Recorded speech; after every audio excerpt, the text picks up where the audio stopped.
Om Swastiastu. Halo semeton rumah kita, Rumah Sakit Umum Tabanan. Perkenalkan, nama saya Dr. Gigi Komang Teguh Kelana.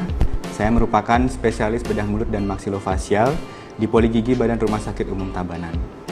Nah, untuk kali ini saya akan membahas tentang pelayanan bedah mulut dan maksilofasial khususnya dan poligigi pada umumnya di Badan Rumah Sakit Umum Tabanan.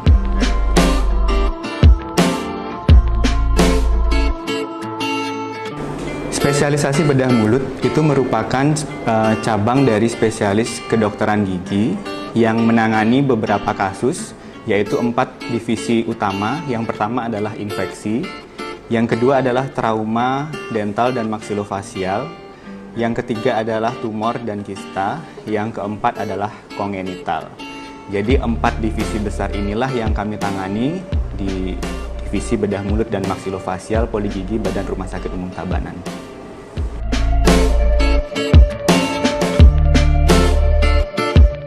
Baik, Rumah Sakit Umum Tabanan ini merupakan rujukan di Bali Barat, yaitu untuk bedah mulut dan maksilofasial. Ini baru kami di sini yang membuka pelayanan bedah mulut dan maksilofasial untuk rujukan rumah sakit, klinik maupun fasilitas-fasilitas kesehatan yang ada di Bali Barat.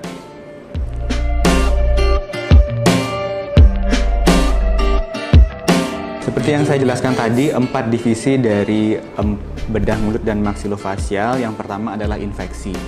Infeksi yang dimaksud adalah infeksi di rongga mulut, baik itu yang meluas ke bagian wajah dan juga bagian leher. Jadi biasanya kasus-kasus infeksi ini kasus-kasus yang melibatkan gigi, kemudian infeksi dari gigi ini meluas ke daerah rahang atas, rahang bawah, kemudian leher. Itu bisa dirujuk ke kami di bagian bedah mulut dan maksilofasial. Yang kedua adalah kasus-kasus trauma, kasus-kasus kecelakaan yang melibatkan bagian rahang, bagian gigi, dan juga bagian wajah. Itu kami tangani di sini. Jadi untuk fasilitas-fasilitas kesehatan dan juga rumah sakit, terutama di Bali Barat, itu bisa merujuk ke bedah mulut dan maksilofasial yang ada di Badan Rumah Sakit Umum Tabanan. Yang sudah beberapa kali kita kerjakan adalah tumor-tumor dan juga kista yang berada di daerah rongga mulut, bagian rahang atas, bagian rahang bawah, kemudian bagian-bagian wajah, baik itu soft tissue tumor atau tumor pada jaringan lunak maupun hard tissue tumor atau tumor di jaringan keras. Yang keempat adalah kasus-kasus kongenital atau bawaan seperti bibir sumbing, celah lelangit, ataupun juga celah pada bagian wajah atau facial cleft. Itu juga bisa dirujuk ke kami di Badan Rumah Sakit Umum Daerah Tabanan. Jadi banyak sekali cakupan dari bedah mulut dan maksilofasial ini.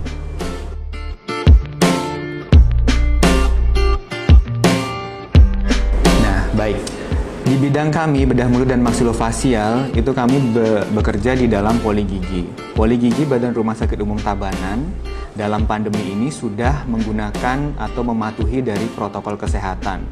Yang pertama adalah memakai APD level 3, yaitu alat pelindung diri level 3 itu terdiri dari masker N95, kemudian Google, face shield, dan juga jumpsuit untuk seperti hazmat ataupun pakai gaun pada saat memeriksa pasien.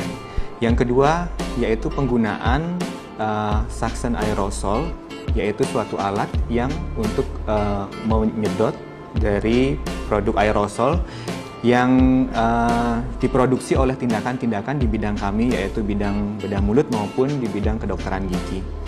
Yang ketiga yaitu membuat sirkulasi poligigi itu baik. Salah satu caranya adalah pemasangan exhaust. Di poligigi ini ada 3 titik exhaust. Yang pertama adalah di atas dari dental unit atau di atap.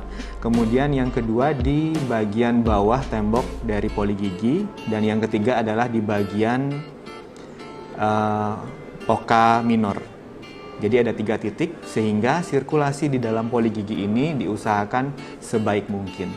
Yang keempat adalah semua peralatan dan juga bahan itu disterilkan terlebih dahulu di bagian CSSD di Rumah Sakit Umum Daerah Tabanan ini, sehingga kami menjamin alat-alat yang kami gunakan itu steril dan sesuai standar dalam menghadapi COVID-19 ini. Yang keempat adalah setiap pasien yang masuk ke poligigi kami screening, baik itu dengan rapid test, kemudian jika rapid test diragukan atau reaktif, kami melakukan swab. Kemudian pasien sebelum masuk ke poligigi itu kami instruksikan untuk mencuci tangan baik dengan air mengalir maupun dengan hand sanitizer. Kemudian pada saat pasien duduk di dental unit, kami instruksikan untuk berkumur-kumur dengan povidone iodine selama 1-2 menit yang telah terbukti membunuh kuman 99,99% termasuk virus SARS-CoV-2 ini. Setelah pelayanan berlangsung, ruangan poligigi itu disterilkan dengan desinfektan, dan setelah jeda satu pasien, kami membuat jeda selama beberapa menit untuk desinfektan daerah dental unit, daerah-daerah yang telah dipegang oleh pasien-pasien sebelumnya. Sehingga pasien yang akan masuk kembali itu diharapkan sudah steril dari virus, kuman.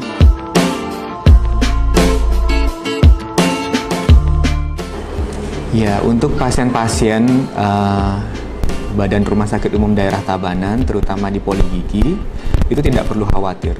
Kenapa saya bilang tidak perlu khawatir? Karena di rumah sakit ini, dalam pandemi ini, itu sudah ada sistem zonasi. Jadi jelas sekali di mana zona-zona yang untuk pasien-pasien yang positif COVID atau suspek COVID.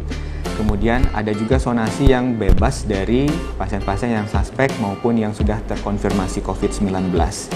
Jadi poligigi, rawat jalan yang lain itu merupakan zonasi yang aman buat para pasien yang akan memeriksakan diri ke poli kami atau instalasi rawat jalan di Badan Rumah Sakit Umum Daerah Tabanan. Yang kedua, kenapa kami bilang tidak perlu khawatir? Karena kami di sini sudah menggunakan APD. Jika di poligigi, alat pelindung diri kami, alat pelindung diri level 3. Kemudian peralatan dan juga setting ruangan telah kami setting sedemikian rupa sehingga sesuai dengan protokol maupun standar dari masa pandemi ini. Untuk pasien-pasien yang akan memeriksa ke sini dengan menggunakan fasilitas BPJS, itu sangat mudah sekali. Jadi dari fasilitas kesehatan tingkat 1 itu bisa langsung dirujuk ke Rumah Sakit Umum Tabanan. Jadi tidak panjang perjalanannya, jadi bisa langsung ke Badan Rumah Sakit Umum Tabanan setelah mendapatkan rujukan dari fasilitas kesehatan tingkat 1. Baik, untuk semeton rumah kita, sebelum saya menutup sesi ini, saya akan memberikan tips bagaimana cara menjaga kebersihan rongga mulut dan juga respiratory hygiene dengan menggunakan povidone iodine. Nah, sebelum itu saya ingin mempersiapkan dulu peralatan-peralatan yang bisa kita pakai, dan ini sangat simple dan sangat gampang sekali untuk dicari. Yang pertama yaitu obat kumur yang mengandung povidone iodine. Kemudian untuk mencuci hidung kita bisa menggunakan air infus atau NaCl 0,9%, Sprite 10 cc untuk membersihkan rongga hidung. Dan yang kedua, kita juga bisa menggunakan produk-produk yang sudah dijual di pasaran untuk membersihkan rongga hidung. Kalau respiratory hygiene itu merupakan daerah hidung dan mulut yang harus dibersihkan, di mana kita ketahui bersama jika virus COVID-19 ini merupakan virus yang masuk melalui respiratory, yaitu alat-alat pernapasan seperti hidung dan mulut. Baik, yang pertama adalah bagaimana cara berkumur-kumur yang baik dan benar dan efektif agar kita bisa meminimalisir viral load dari COVID-19 ini. Yang pertama, kita menyiapkan obat kumur yang mengandung povidone iodine. Kemudian di bagian tutup dari obat kumur itu biasanya ada takaran beberapa mili dari povidone iodine yang akan dimasukkan ke rongga mulut. Untuk produk ini biasanya kita menggunakan 15 ml, kemudian kita masukkan ke dalam mulut dan dilakukan gargling. Gargling itu artinya kepala agak mendangak sedikit 45 derajat seperti ini. Kemudian obat kumur kocok di dalam rongga mulut hingga menyentuh tenggorokan, tapi hati-hati jangan sampai tertelan.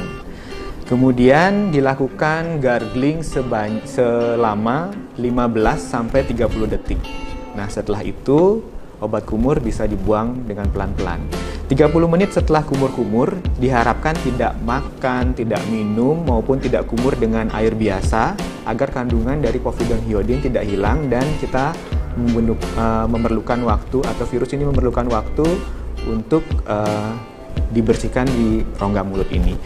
Gitu semeton, tetap jaga kesehatan semeton, karena kesehatan semeton merupakan harta yang tidak ternilai. Terima kasih. Om Santi Santi Santi Om.